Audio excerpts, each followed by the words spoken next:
That's like a very accurate X. Oh, wow.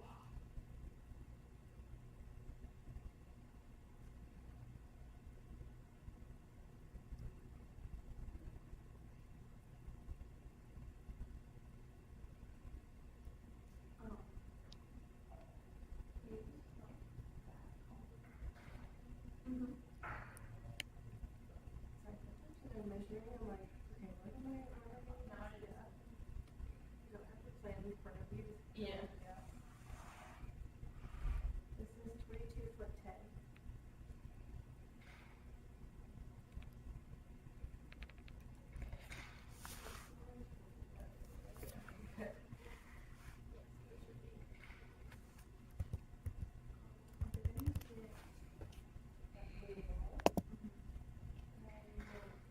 Yeah, start filling in this desk area.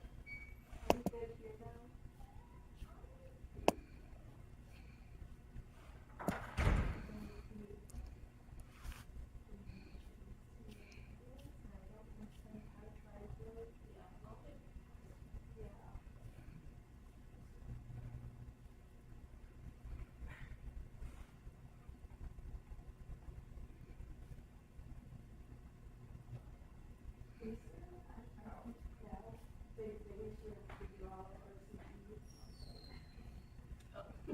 I'm like, okay, just take photos. Do this later.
Start one.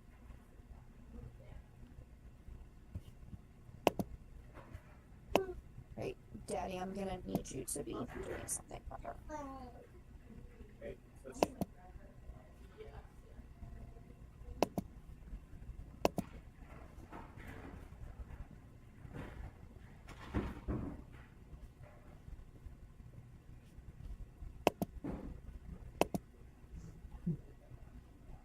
Good morning, everyone. Just give everybody a minute or two here to make sure we got everybody in.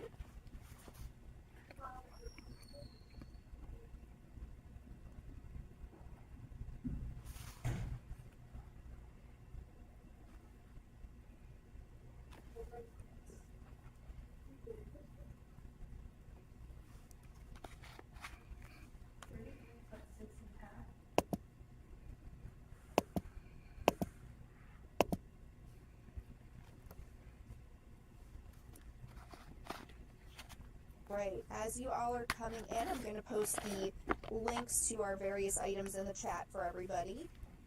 We'll give about a minute or two. We have a couple more folks that were registered, but I know we're up against the break here. So even though folks requested work over break, it doesn't necessarily mean they're going to get here once they got travel plans ready. So we will see who we get today. We already have a nice sized group here.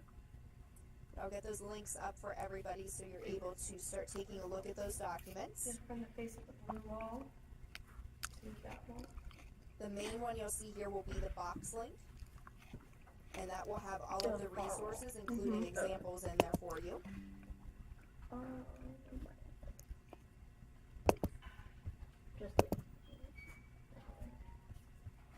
And that will remain open to everybody after this too, so you can continue to use it.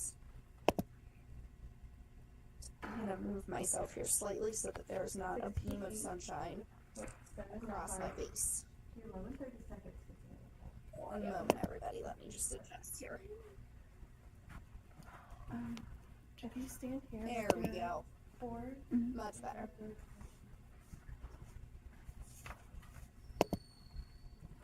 All right. We need about another minute yet as everybody's coming in for the sake of time because I want to make sure we can jump right into our content. We're going to do intros today in the chat. So if everybody can please post, and I'll type it all out for you too, name, program, and something you're thankful for about your teaching.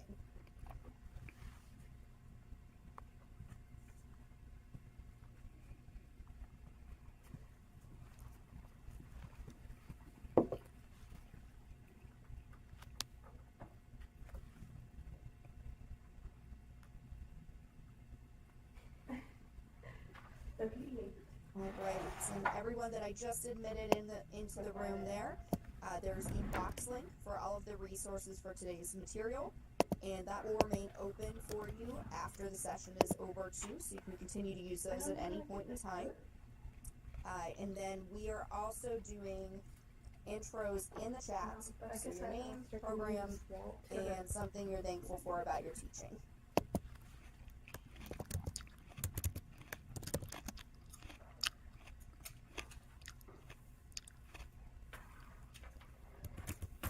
You can also include your pronouns if you are comfortable doing so too.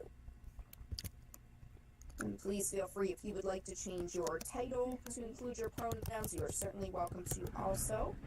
You do not have to if you do not want to.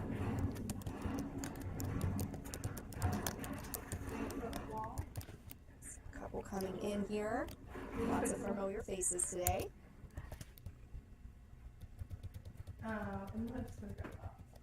Right. And then so you folks are all introducing yourselves too. I will quickly introduce myself. So I'm Bethany Kaser. I believe everybody in this, I'm looking through the names here, pretty sure I've worked with all of you at one point or another on the certificate or on the award process. So welcome everybody. If you don't know me or if you've seen me minimally, I'm the instructional consultant for TAs with CTE. My home department is English. This is my 8th year at Duquesne, and my 3rd year with CTE. And today's session is all graduate students. We try to do this at least one teaching portfolio session only for graduate students to give you a safer space, and one that you can feel comfortable that you're creating a document, a curated collection of documents where you're very much just beginning these. Whereas if we opened it to faculty, also these are folks who have created perhaps many versions of their teaching portfolios. So we very deliberately make this group just for you folks. So it is everybody who is, perhaps you drafted one or two, but you're all folks who are beginning this process together. Thank you. I see lots of great intros in here. Thank you. And we have a nice spread of folks from all different schools across the campus.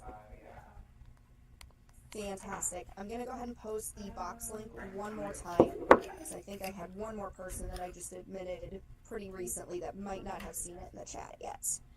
All right. So we'll begin today. I'm just going to go ahead and share screens and show you all the box folders so you can see what resources are available to you there.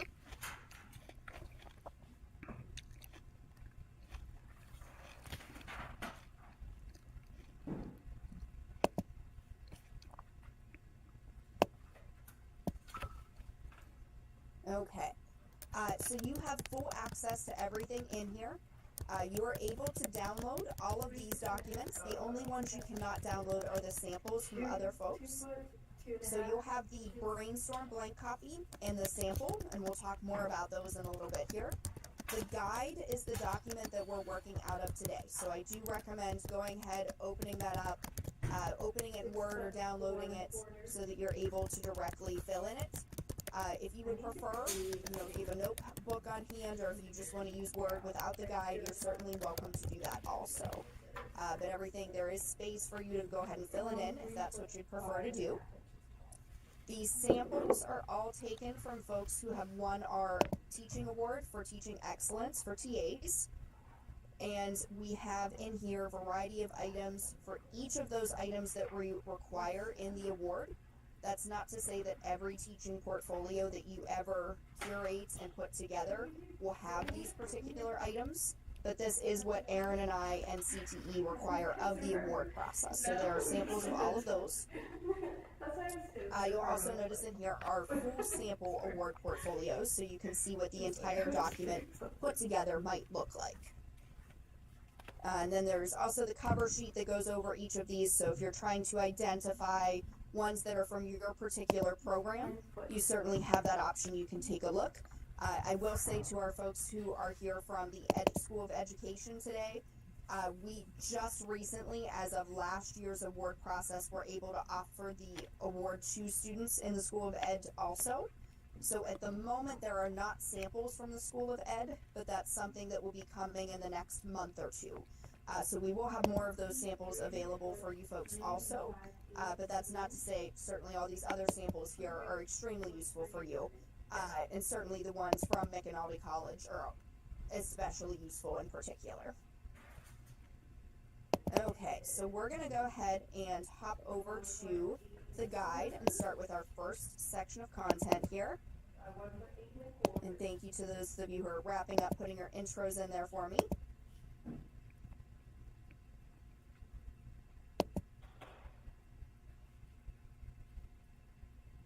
All right, give me 1 second here to get the appropriate one opened up. So as always, I don't know about all of you, but I always have 5,000 tabs open. And I have a crippling fear that if I close one of them, it's going to be one that I need. It's always how it goes.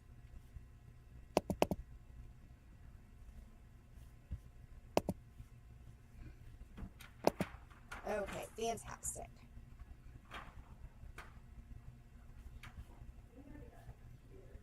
All right, and again, if you haven't already done so, please go ahead and open that guide yourselves. You're welcome to type in your version of it, or you can choose to offer your responses elsewhere. We're first going to get started, though, with what is a teaching portfolio. So it can be a lot of different things. One of the common definitions is that it is a collection or series of coherent materials that includes work samples and reflections and your personal commentary on these items. They are put together, in this instance, by a faculty member, but in your instances, it can be any individual who is working towards a particular goal as an instructor. And the goal of this collection of documents is to inquire into and represent your teaching practices as they relate to student learning and development. So the important thing to remember with a teaching portfolio is that it is not singularly focused on you as the instructor, but what you're teaching for you as the instructor does and how it impacts the students that come through your classroom. So you're looking at a joint goal there, the cause and the effect. So you're looking at your teaching, but also what your teaching accomplishes. Another way to think about your teaching portfolio is like a self-portrait. And this self-portrait is gathering the best qualities and the best portrayal of your teaching. So it's not just a scrapbook, it's not just a collection where you're throwing anything and everything in from your teaching. It should present a very coherent picture. And all of these different pieces you put in are all part of that full composite of what your teaching looks like. And it allows others then who read these materials and look at this whole collection to reach an informed conclusion about the current state of your instructional style. So another way to think about this too certainly is as a puzzle, where each of these separate pieces is, each of these different components is a piece of the puzzle that you're putting together to create that overall image that you want to present to others. So the teaching portfolio will be a dossier that includes documentation or evidence of your teaching effectiveness, but it also includes a reflection on that evidence. So the very important part here is you're not just sticking all these documents in, but you're carefully curating them for a particular purpose, and then you're also providing commentary on these items to be sure that those looking at them are getting the correct interpretation that you want them to get from it. So our next section here is to think about what these key elements of a teaching portfolio might be. And it's very important to think about what your purpose is and what the requirements are. So certainly there are a lot of different venues that will require a teaching portfolio of you. Some, for those of you who have or will be doing the TA award, there's a very clear set of stipulations for what your teaching portfolio looks like.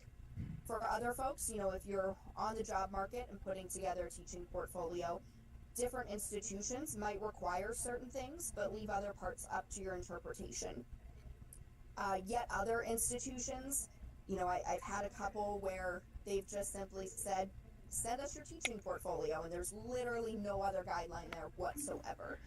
So it's completely up to your interpretation. Yet other ones, if you're using it for a grant or an award, might have extremely clear things where you're penalized or your items won't be considered if you don't follow their exact specifications. So our goal here is to tell you what, generally speaking, is seen across the board in teaching portfolios, but ultimately you want to be paying attention to where you're submitting it and what that body is requesting of you. Okay, so there will first of all be items that are materials presented from you or materials from oneself. So this might include something like a list of your course descriptions. This is including things like course titles for courses you've taught, the enrollment number, whether it was required or elective, if students are grads or undergrads, are they beginners in the course? Is this, an intro class? Is this an advanced level course with only majors in it, etc.? So often you will include that information that gives an overall view of what all you've been teaching, but also what types of classes you're familiar with teaching, what class sizes you can teach, etc. You might also include a reflective statement. More commonly, especially in CTE, we call this your teaching philosophy. That's almost always, even if an institution is not asking for a whole teaching portfolio, they will at least ask for the teaching philosophy. You might include a representative course syllabi. So your goal is not to include anything ever that you've ever used in your teaching.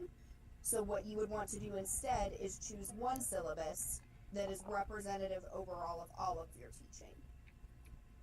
You might also include any curricular or instructional innovations.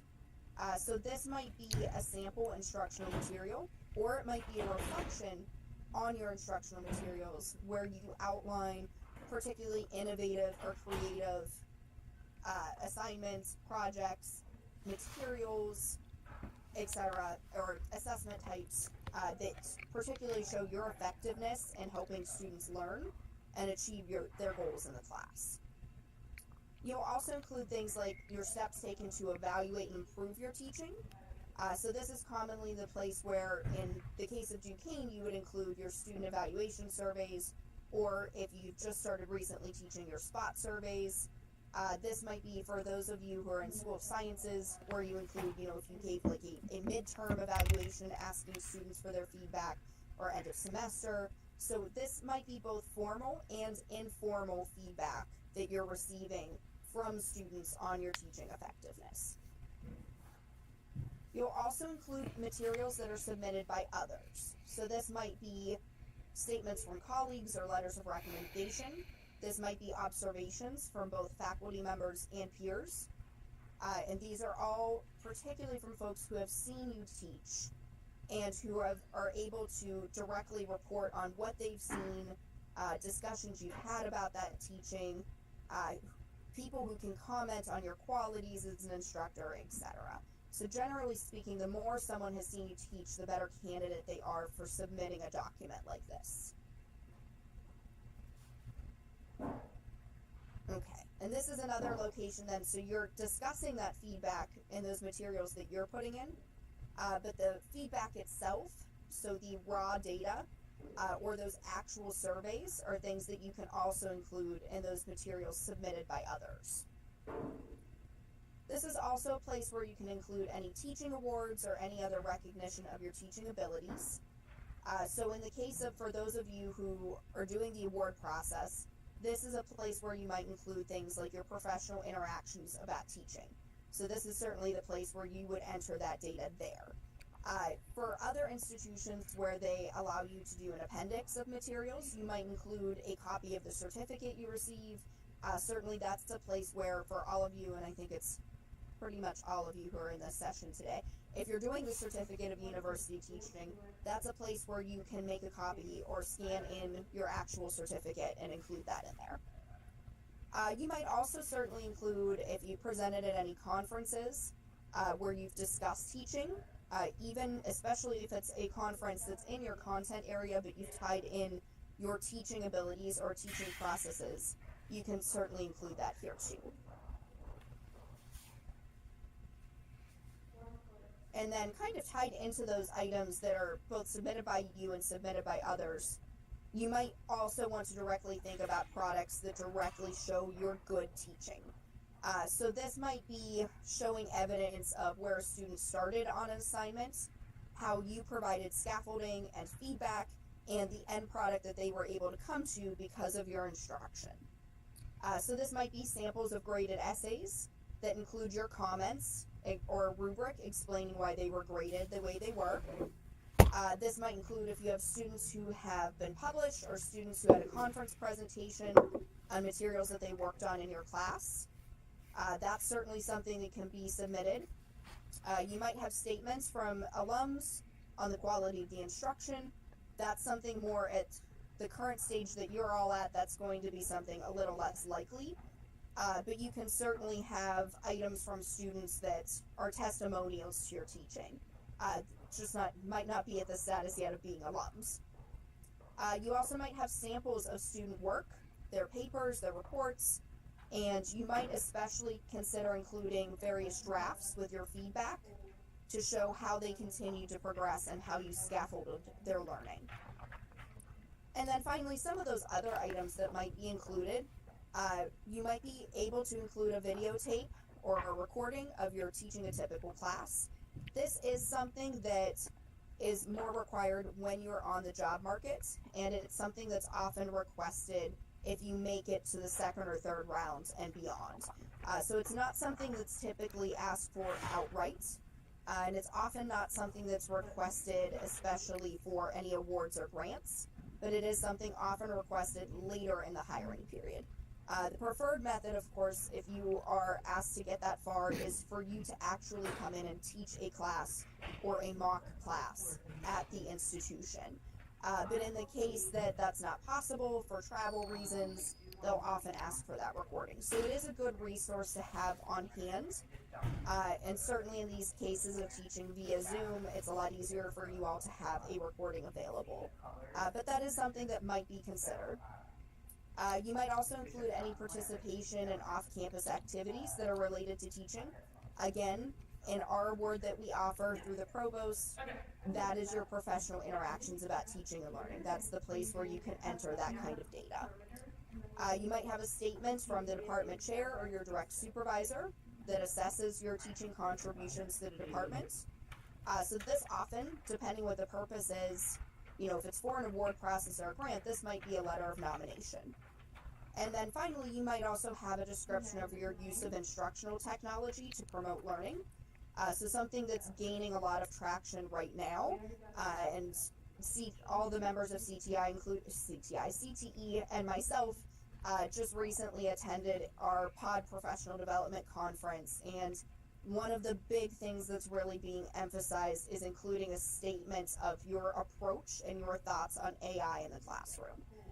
So particularly this keeps it rather vague for your use of instructional technology, but particularly over the past year, specifically addressing your thoughts on AI is becoming something useful to include in a teaching portfolio. Right. And I'll get us through all of this portion so we can get to the part where you all can start working on some of this yourselves and begin thinking about this. So our next section here is to think about the benefits of the teaching portfolio, which, we've covered a lot of these already. Certainly, once you have that job that you're looking for, going up for promotion or tenure, It's also used for annual reporting. So at your current status, this is not something you're typically using it for. But once you have an official role, something like a teaching portfolio might be requested by your department head or department chair so that they can get a fuller view of what's going on in the department. This is also just a useful way for you to make those reflections and keep hold of that data yourself. Hi. We have a brief visitor there. No. It also certainly is used for teaching awards too.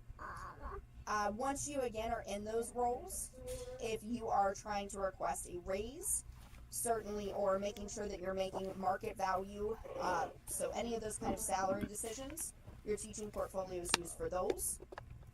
It can also certainly be used for more personal reasons. This is a good way for you to keep track of your teaching and for you to continue improving as an instructor. So this gives you the opportunity to reflect on what you've been doing, to continue to enhance your teaching, to test your own effectiveness, to track, where you started in student feedback and where you want to continue moving. This might also be used, if you kind of feel like you're stuck in a rut with your teaching. This is a really good way to revitalize and re-energize yourself. This is also a really good way for you to reach out to and network with other folks in your department and in other departments. This is a very good way for you to build those teaching relationships by having these items ready and being able to talk about them and network with other folks on them. Okay, so here we have a sample list of materials that might go into that teaching portfolio. So again, we've talked about, those teaching responsibilities, so that list of courses taught, your teaching philosophy, your objectives, strategies, methodologies, etc. Student evals, classroom observations, any reviews of teaching material, again, these would be like letters of recommendation, detailed course syllabi, any evidence of student learning, which we discussed, that's any of those assignments, especially ones that you can show rubrics and feedback you've given and how students continue to improve. Any teaching recognition or awards, and short-term and long-term teaching goals that you might personally have. And that is an item that commonly is folded into that teaching philosophy. So a portfolio then for award submission, and this is directly what we include for our teaching portfolio. So you have your instructional materials and reflections on those. You have your reflections on the student feedback and the student feedback itself. You give the list of the courses taught, your professional interactions about teaching and learning, the student evals themselves. You'll also often want to include a table of contents. You want to keep these documents readable and easy for hiring committees or grant committees to be able to look through them and immediately find what they're searching for. So again, page numbers, making sure you have that table of contents. And again, they might have specific ways they want you to do this. But this is how, for example, RTA Award does this. So it provides a useful sample for you. The teaching philosophies themselves, and of course, as I mentioned in that box folder, you can look at those full TA award portfolios too. But again, I just really want to stress with these that no matter what you're putting in them, it's very important that you're not just putting in raw data, but you are interpreting all of that data and explaining exactly what your audience should be getting out of it. And then one of the other very commonly asked questions is how long this portfolio should be. So there are a couple of answers here. For those of you who are up for the award, who have done the award before, Erin and I always stress in those first meetings to go over the graduate award that we have folks who have a 20-page. We have folks that have over 100 pages. And a lot of that is because if you include those student evals and you've taught a lot of courses, that might be a huge 50-page section of your portfolio. At the same time, you could easily be a person who's taught one course and you might have 2 pages of student evals. When it comes down to it though, the more concise and succinct that your teaching portfolio can be, the better. You want to keep in mind, no matter what the purpose is, if it's for a hiring committee, those folks are often looking at over 100 teaching portfolios. they're looking at a lot of applicants, and depending on the field, it might be even more than that. And then when we were looking for one of the assistant professor positions in English about 4 years ago, we had over 250 applicants. Unfortunately, we never did get to hire anybody because of funding cuts, but we looked at all 250 of those before we were told we couldn't hire someone. So it was a very overwhelming process, and those who got right to the point and were succinct in their material, they were a lot more memorable to us as we discussed their materials versus those who just tried to put in anything and everything in the hope that something would stick. Same with award portfolios. You often don't have quite as many as a hiring committee will have, but award portfolios also often ask for more materials. So although they're not looking at as many people, each person is submitting more individual items as a part of that portfolio. So they're still looking at a lot of content. So just generally speaking, making sure that you're being succinct is very important. And you'll rarely come across a document in your teaching portfolio, especially if it's a piece of your personal writing, that should be any more than 2 to 3 pages. Most items, your teaching philosophy, Erin and I always recommend 2 pages single space as your maximum. If you're writing a reflection on any of your items, your observations and instructional material, the courses you've taught, etc., those shouldn't be more than 1 to 2 pages, and often 1 page is plenty. Same for any of those items. Really where the bulk of your page numbers would come from is if you have data from a syllabus or an instructional material or student evals. The writing and reflection that you yourself are submitting as a part of this shouldn't go beyond that 3-page mark, and in many instances shouldn't even go past 2 pages.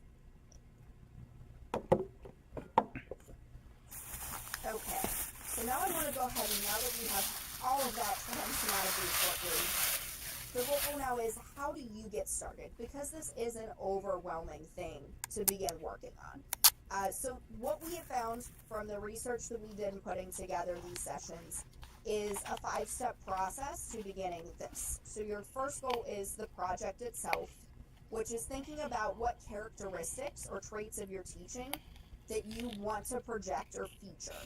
So if you're doing a self-portrait of yourself, what do you want to stick out? What traits do you want to be most evident to a viewer or to an audience? Once you've identified those traits, your next goal then is to start collecting evidence and information that helps portray what that project is and what those traits are. This is where you're collecting student evals, syllabi, instructional material, letters of recommendation, etc. Then, once you've gathered everything that could work, you're going to select. You're going to begin that process of curating and choosing precisely which ones are strongest and which ones most support what you're trying to portray about yourself. So again, that important point, this is a selective, curated collection of documents. It is not comprehensive. It is great for you personally to have, whether it's a file folder, a literal file folder, or a box or drive folder where you store examples of everything from every semester, every course you've ever taught. It is great to have that all gathered in one place. But your goal when you do the actual teaching portfolio that you're giving to others is to be able to curate and be very selective about what's taken from it. Once you've done that process of selecting, your next goal is to reflect on it. So again, you're not putting anything in this teaching portfolio that you are not interpreting and explaining for your audience. So this is where you include those reflections. This is where you include a summary or give context and explain what that is and why that item was chosen and why you included it. And then finally, perfect is your last step. And this is where you're getting feedback from others. This is where Erin and I come in, and Jeff and Steve too. This is certainly where the Writing Center on campus comes in. This is where other colleagues come in, your peers, your supervisors. These are all folks that you can ask to look at either the whole composite or look at particular components of it and offer suggestions so that you can keep revising it and continue to develop this document as it goes. So what I would like to do with us next to help with this process of beginning to project and then collect your documents. We have a graphic organizer that we use to help you with this. And I'll show you all the sample first. So that first goal then in our center blue here, and can everybody see that all right? Is that text too small for anybody? A little bit. Let's get this a little bit bigger here.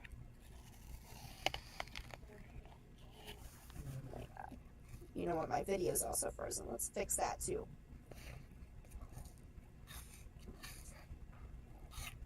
There we go.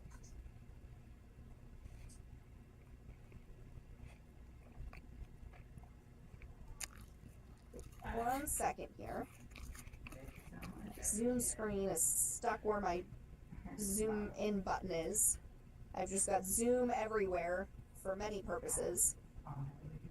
Alright, there we go. How's that, everybody? A little less straining on the eyes. Okay. So in the center, you have your project. So what traits of your teaching that you want to feature in your portfolio? Then, and this could be anywhere from 1 to 4 traits. I wouldn't try to tackle more than 4, because then it just becomes too many separate threads that you're trying to draw together in this document. So for the purpose of this particular graphic organizer, we've done 4. It might be that you only have 2 things that you're focusing on. I also wouldn't limit yourself as much as just 1 trait, because then you're really telling your audience, okay, this is the one thing I do as a teacher, and that's it. This is the thing. So you do want to show them that there's more than that to your teaching, but you also don't want it to be so much that you can't wrangle everything concisely in one teaching portfolio. So say for one of those traits, you have your first trait and you're collecting evidence about it, and you have multiple different places. You don't just want a particular trait of your teaching to appear once in the whole portfolio. It should appear several times so that you're continuing to drive that point home. Much as if you're writing a paper, you can think of your project as your thesis statement, and your how or your what is going to be each of those traits. And then how you're proving that what is each of those pieces of evidence. And you want more than one piece of evidence for a claim to really stick and be considered true by your readers. So each of those pieces of evidence, and those will be separate items from your teaching portfolio. And then finally, you're reflecting on each of those pieces of evidence and explaining why they're there. So we do want to earlier, this was not showing. There we go. Nope. Not the one. Hang on. We do have a sample one, and you know what, maybe we will come back to that, because I don't want to take time at the moment to dig for that. Bear with me one moment, everybody. I think we can see it in this one. Nope, that's also a blank. Stuff on the walls and things back there, I didn't document it in the loft area, but that's all getting renovated. I documented all the wall stuff here that are. Okay, I will look for that one for you in a moment, but I can also just verbally tell you some of those samples. Okay, so there is a blank copy in here for you all to use. You don't have to use this particular method.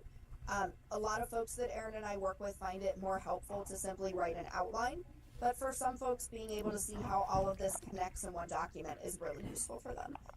There are a lot of other mind mapping sites that you can use for free that are very useful for helping you connect these thoughts. So I'll give you an example for mine.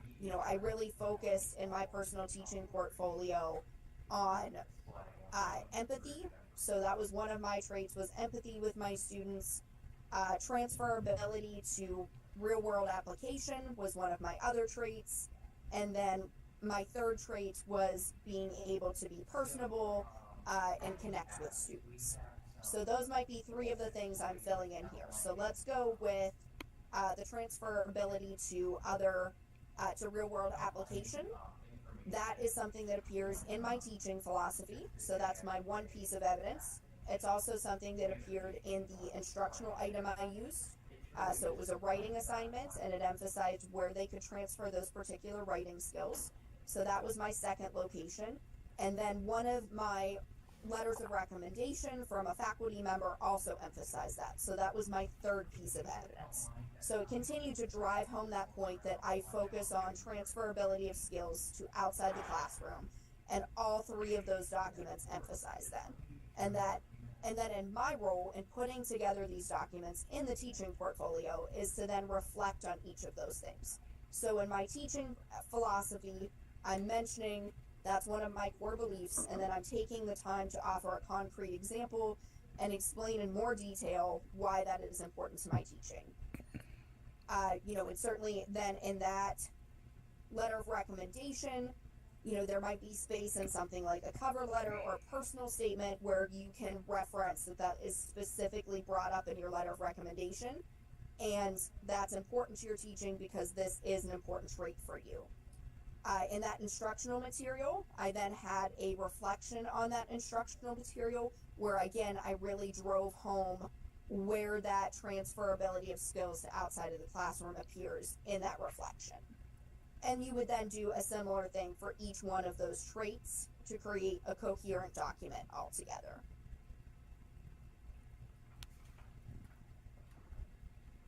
Okay. So now we're going to take the opportunity for each of you to begin thinking about this yourselves and begin thinking about what directions you want your teaching portfolio to take. So the first thing that you are going to do, and I'll give you around 5 minutes or so, maybe a little less, maybe about 3 minutes, you want to think 3 sentences or phrases, these can just be bullet points if you'd prefer, that articulate your approach to teaching. So much as I just did for all of you, in mentioning empathy, personability and connection to students, and that transferability of skills to real world applications. Those are 3 sentences or phrases that I might put down. So I want you to think of 3 ideas, and again, if you've already done the teaching philosophy session with Erin earlier this semester, or one of the asynchronous ones, you might already have 3 key ideas in there. If you've never done anything like this before, that's okay. This is a great starting point for you to start brainstorming. But you're thinking of those 3 ideas and beginning to jot those down as things that you can put together as a composite of your teaching in this teaching philosophy. As you're doing that, if you're not sure where to start, one place you can start is 3 of your specific strengths as an instructor. Or you could think about your instructional approach to one or more of the different ideas. The purpose of teaching and learning is to you, what you see as the role of the teacher in the classroom, what you see as the role of the student, or methods that you use to foster teaching and learning. And for those of you that did the teaching philosophy session, all of these should look very, very familiar because these are the brainstorming that you use to get that teaching philosophy going too. Again, you do not have to use either of those helpful hints, but if you're not sure where to get started, those are some great places to start brainstorming. Or you can just simply start with 3 phrases or sentences that articulate your approach to teaching. But I will go ahead and be quiet so that you can all start thinking, and we'll come back together around 11:42, 11:43, see if we can have a few folks share.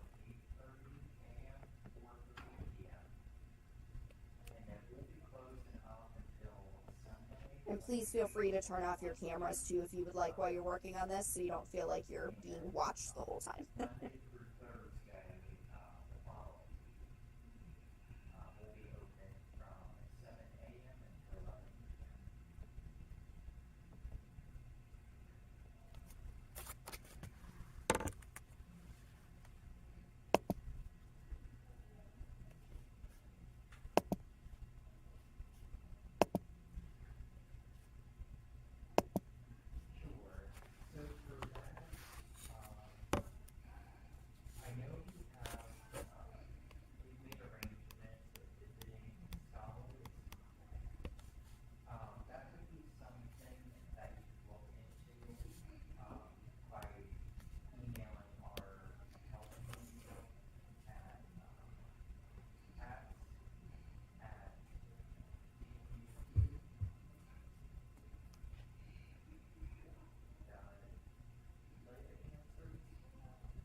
go ahead and finish up whatever thought you're working on.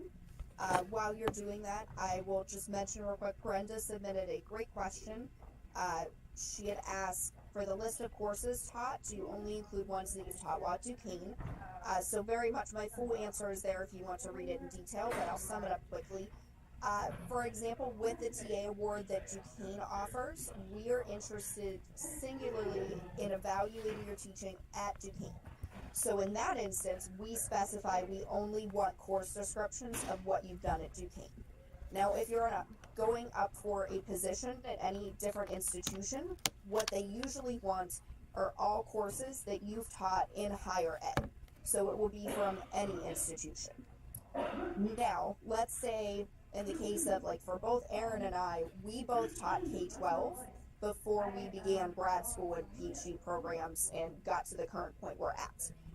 For us, we would do something similar to what you do in a resume, where you might list, from 2013 to 2016, I taught K-12, and I taught language arts for these grade levels or something like that. I would do something simple that sums up the whole experience, but then put the real meat of what I've been teaching in higher ed in each separate course description in more detail.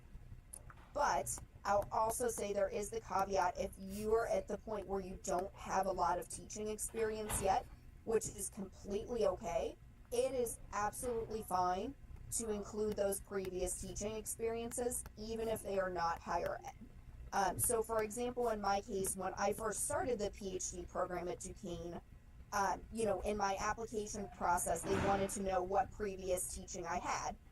As an MA, I had not done any teaching, so my first teaching would be when I started this program. So I had no higher ed experience.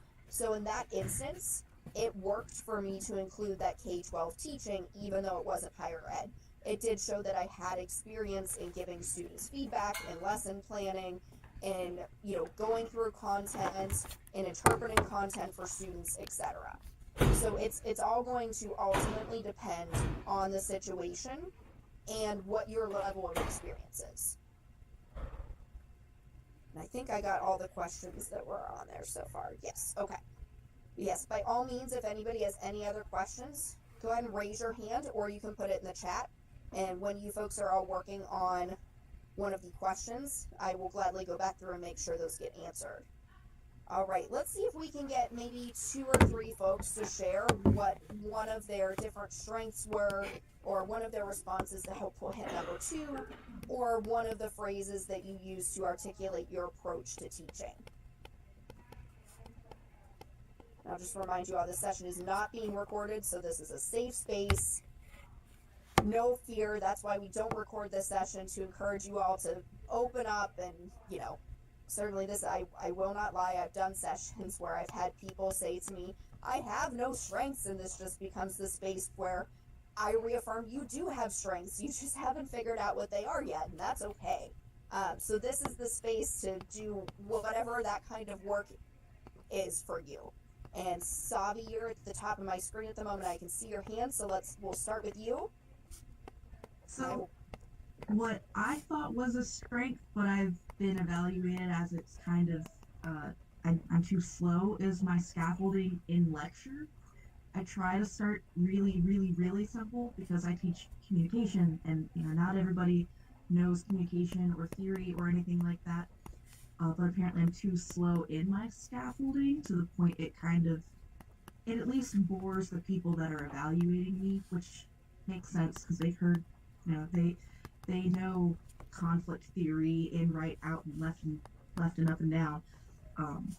But apparently taking 20 minutes to explain the basics is too low of a level, even though that's where my students are at most of the time. So I like to think I'm very thorough in that, but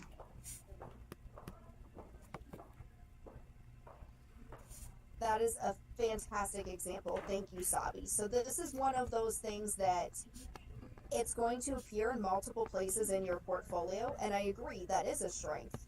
And I also agree that your assessment that those observing you don't see it as a strength because they're having a hard time fitting into your student's shoes. That I agree with that assessment completely.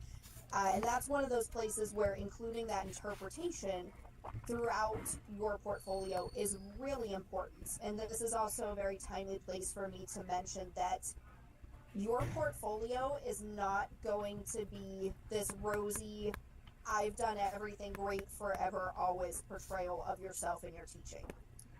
And I just watched this episode of The Office the other day where, Michael is in his interview with David Wallace for the new corporate position, and David Wallace asks him, what are your weaknesses? And Michael's like, my weakness is I care too much. This is not the place for that. Your portfolio is a place to say, well, I am not the greatest at grading. I am too thorough. I give too much, and this is a personal assessment for me. I give too much feedback and it's too overwhelming for students, and then I also don't have the time to balance my other responsibilities with giving that level of feedback to every student, and the result is that it takes forever for me to give feedback to students and then they don't use it all anyway. So that's something I'm working on. Here is my plan for how I'm going to continue working on that. So your teaching portfolio is a really good place to do that. So Sabi, in your case, something like you might have an observation that mentions that, and then you might mention that as part of your teaching philosophy, that I'm very thorough in my scaffolding. I like to make sure that students have a strong foundation before we keep going to more advanced material. And then you might also mention something, maybe this appears in one of your student evals. Or maybe this is something that you choose to personally bring up in your reflection on your student evals. And this is a place then where you can say something like, I acknowledge that maybe I do too much with my scaffolding, but I think the theory behind what I'm doing is important. But I am working on a plan to put in place that I balance how much scaffolding I do with what students actually need. So maybe you're saying something like, when students, before we start new material, I do a brief survey to see what they already know to make sure that I'm not covering material they don't need. Or maybe I'm doing something like, or maybe your plan is like, to make sure I'm balancing this, I'm putting additional resources on our Canvas site so that students can read up ahead of time, and we don't have to do as much in class for those that maybe don't need that beginning work, but the resources are there for those that do, or something like that. So the goal of your portfolio then is to provide all sides of that. Here's why I think it's good. Here's what somebody else thought wasn't good about it. Here's what I'm going to do about it to find a nice balance. Nur, go ahead.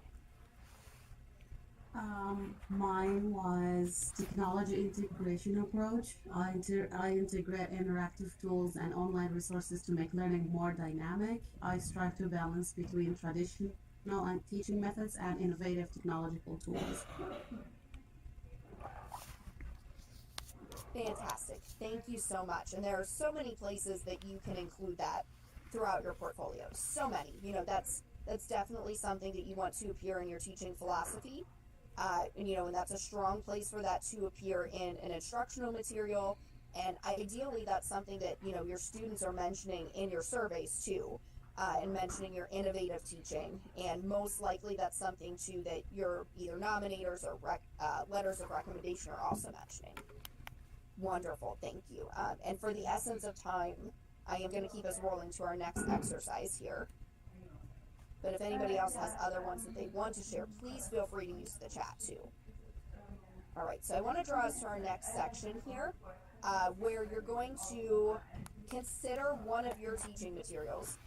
So again, we're all on Zoom, so you have access to your laptops and your thousands of things that you've done over your time teaching. Or if you're just starting, the things that you're working on, wherever you're at. Choose one of these documents, whether it's an instructional item that's sticking out to you, the teaching philosophy that you're working on. Let's see, we're not at student eval time quite yet, but maybe you're considering what finals will look like for students. Pick one of those items, and I want you to take a moment to think about what contextual information that you would need for it. So this would be, if you're explaining what class it's for, how many students you have, what level they are. Is it something that you adapted from another instructor? For those of you in sciences, that's often the case. Is this something that you completely came up with yourself? Is this something, I know I'm thinking particularly of OT, occupational therapy right now was working on redoing one of their courses. So everything was material that done before, but was being completely revised for new standards. So maybe you're describing that content, that you're taking something that's been used for ages and updating it to reflect current standards, whatever that is. So take a moment, take a sentence or two to start thinking about what contextual info you need. And then I want you to think about explaining in a sentence or two or in some bullet points why this document you're thinking about is important to your philosophy of teaching. So where does it tie into your overall strengths that you were thinking about in exercise 1? So go ahead and take like 2-3 minutes to start thinking about that.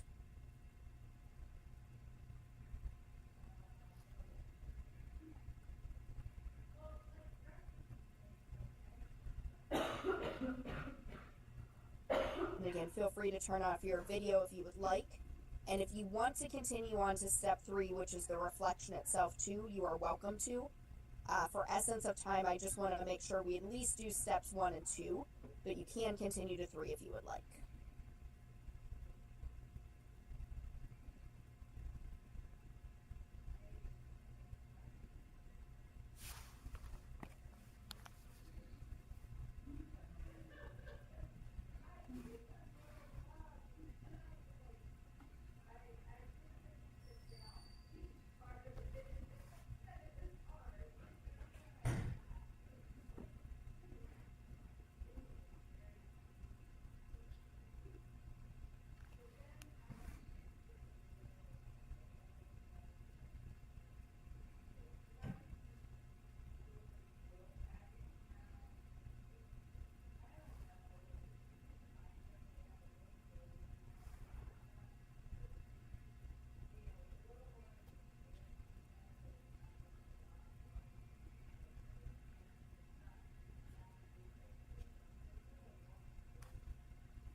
Okay. And I can't emphasize enough, it's only been 3 minutes. This is something some people will sit and think about. I honestly, I sat for about 3 weeks to think about this, so please, if you don't even have anything written down yet, it's okay. It is okay. But we are running up against the clock, and I want to make sure that we do get to see all of these different portions. So as you head into that reflection portion, there are some helpful questions here to help you think about it. So in what ways did the document or item that you're thinking about, how was it successful in regards to your teaching goals and core beliefs? So how did it accomplish what you want to accomplish as an instructor? But as I mentioned, you also want to think about how could you improve it? How is it not working? This is the place to acknowledge those weaknesses and acknowledge where you want to continue working. Even for faculty members who have been at this for years, we don't want to see folks who've just decided they're done with learning. You, much like your students, should be continually learning. So you're not going to be perfection, and that's okay. That raises a lot of alarm bells if you're already at perfection right now. We want to see you continually learning. So this is the place to acknowledge that. But an important part of that is acknowledging what you are going to do to keep improving. So it's one thing for you to say, oh yeah, I'm terrible at this thing and I want to work on it. Okay, but how are you going to do that? Hiring committees especially want to know you have a plan for how you're going to keep working on something and fix something. Okay. And for the essence of time, we're going to go ahead and look at this one very briefly. I want you to go ahead and just take 1 or 2 minutes tops to think about who your audience is. So who are you putting this together for? For many of you, it's to complete your teaching certificate with CTE. So your goal is to begin to have a document, a collection of documents that you can give to hiring committees or to show that you have this experience in training and teaching. The other faction of you is completing this specifically for the Graduate Teaching Award. But think about who you're creating it for and who the primary readers are going to be and what you need to do to make sure you're reaching those readers. So for example, for those of you who are completing this for a hiring committee or for the award committee, you're going to have folks from a variety of different fields and disciplines reading this. So you want to think about interpreting everything so that a wide audience of different folks are able to read this and understand what you're talking about. So go ahead and take 1 minute or so to consider that. And then if it's all right with everybody, we will just go slightly over so I can offer those last helpful hints for all of you.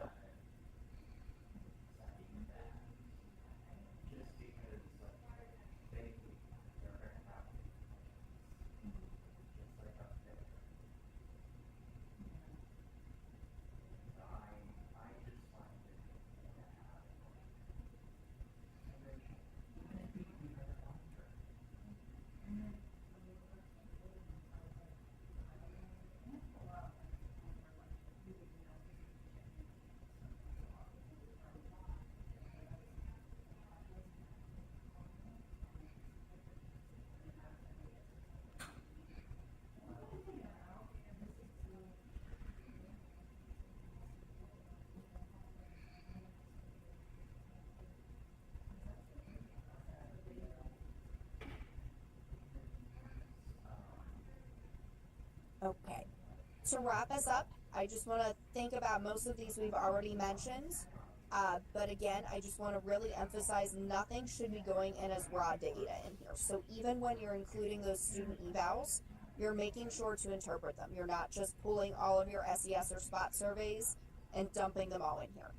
It might be that you choose to include everything, but you highlight what your top 3 characteristics are and what your lowest 3 are, and then offer a plan for how to keep working on your lowest. You also want to again emphasize how you've grown as an instructor and what your plans are to continue working on different aspects. And then finally, your teaching portfolio, like your teaching philosophy, is not something that's a one and done. This isn't something you'll do and it'll just be over forever. This is something that you will continue working on throughout your teaching career. And finally, then, just to wrap us up, us at CTE, we are always available to look at these materials for you. As you've all received an email, December 5th is the cutoff to send me things for this fall. Come spring again, you can continue to send me things by all means, but there will be a brief amount of time there where I will not have the mental or physical capacity to offer you feedback that's coherent in any way at all. So December 5th is that cutoff for me to give that feedback in the fall semester. Erin is certainly available after that to continue. And certainly in the spring, we're back in full strength to continue offering that feedback, no problem at all. Certainly too, I can't emphasize enough, use the Writing Center. Their expertise, although their focus is on writing and English, they have a lot of experience with teaching and they can make sure that your ideas are coming across clearly. And finally, I'll just do a brief plug. If this is something you want to keep working on, I'm going to do a challenge, much like we did with the teaching philosophy over the summer. That will be happening in the spring, where each day you'll be given a piece of your teaching portfolio to work on. So if that's something that you're interested in, please watch out for that. And again, all these materials will continue to be available to you, so you can continue looking at those samples and working on this as you go. All right. Anybody have any last questions before we wrap up today? Yeah, go ahead, Sabi. Would including a PowerPoint as evidence be considered too easy as an example? You can definitely include that, and what I often advise folks, if you're using a PowerPoint, annotate it. So go ahead and include, whether it's a text box or whatever, explaining, hey, on slide 4, this is the teaching theory that I'm using, or I deliberately put this think, pair, share here to scaffold their learning. Here on slide 9, this is where I stopped to put something on the whiteboard and ask students to come up and interact and offer their own thoughts, or so you can include your commentary on what it looks like. So it doesn't have to just be slides. you can include that additional info to show the thought and the planning that goes into this. All right. Did anybody else have any other questions? Just glancing through to see if I see any other hands up. I think we're good. Thank you all for sticking around a little extra. I know that's easier when you're on break. And now that you've all done this, you're all one step closer to your certificate if that's what you're working on, or the award if that's what you're working on, or hiring committees, whatever you're working on. And hopefully very soon, if not today, you can all actually take a break. And your official homework for this session on Thursday, whether you celebrate Thanksgiving or not, on Thursday you all are not allowed to do any work. You have to at least take 1 hour to just do something that brings you joy. Whatever that is. All right, it was wonderful seeing all of you. Again, I'm around till December, well, I'm around till the 7th, but you can send me stuff till the 5th. Otherwise, Aaron will be around, and we're all good to go. Have a wonderful holiday week. Bye, everyone. Have a great break. Thank you. Thank you. Have a happy Thanksgiving. Thank you so much. Bye.